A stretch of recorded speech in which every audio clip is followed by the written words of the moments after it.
Tiny, what's your attitude about other people's opinion? Okay, I'll be a little bit rude here. Opinions are like arseholes, everybody has one, okay? Okay. So the thing with other people's opinion, you've got a couple of factors there. Sometimes people, when you want to go into a venture, they're protective, okay? So they don't want you to fail, they don't want you to lose money, they've seen friends do this. So they're giving you an opinion based on protecting you, okay? So that's a majority of the time. Other people you'll find with opinions is they get a little bit jealous. How can you get out of the rut race? You want to do this, these are your goals, you know, so they'll try and talk you out of it simply because it's a jealousy thing. So this is where you've just got to have base your own opinions on what you know, for starters. Get advice from people who've actually succeeded, okay? Been there, done that, many, many years. One of my tricks I used to use when I was a general manager, when I was in my very early 20s, was I would hire guys who were 60 and 70 to work with me. Because one of the things that I found with those guys is I could actually get their opinions. Because they weren't my competition, you know. Let's be realistic, when you're a young bull and there's lots of other young bulls that work there as well, underneath you, there's this competition, okay? With the older bulls, they're just happy that they're involved, they're happy they've got, well, not necessarily a job, but they're still doing something, they're still being productive to the community. So you could always go to them for real advice without, you know, any worry that they're, you know, trying to get your job or things like that. So you've got to find, in a sense, those mentors. One of the other rules I had in business was that if you were wealthier than me, okay, I would listen to what you had to say.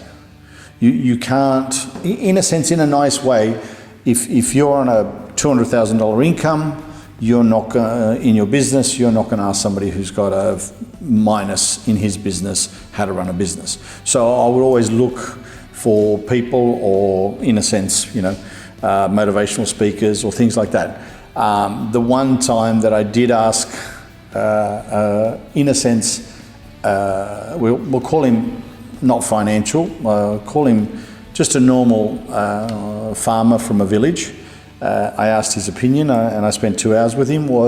He was married for 50 odd years and his wife was extremely happy. So in that case, I asked him about marriage and what all that was about. And so that's where you can ask people's opinion on different subjects. If his wife, and every time I saw her, she had a smile from ear to ear, well, that's what you want your wife to be, you know.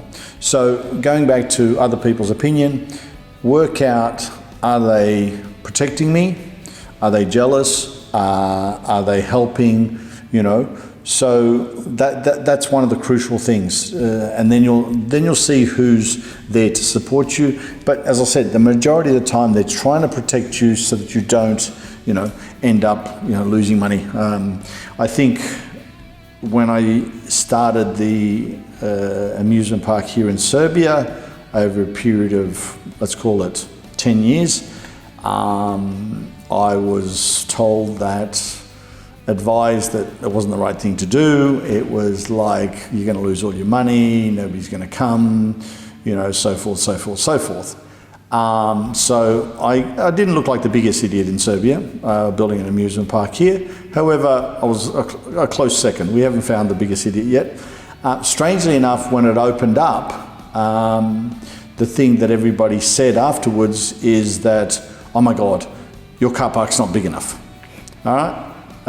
You need a bigger car park. So these are the same people that were saying that it's not the right thing to do. Now they're saying, oh, you need a bigger car park, okay? So what you've got to do in one sense is, even though there was 500 people saying, you shouldn't be opening up an amusement park in Serbia, Labyrinth, all the other bits and pieces, investing all this money, so forth, from being sort of one of the dumbest people in Serbia to being one of the smartest people overnight. So, okay. But once again, that little 4-year-old boy, that's all I was concerned about.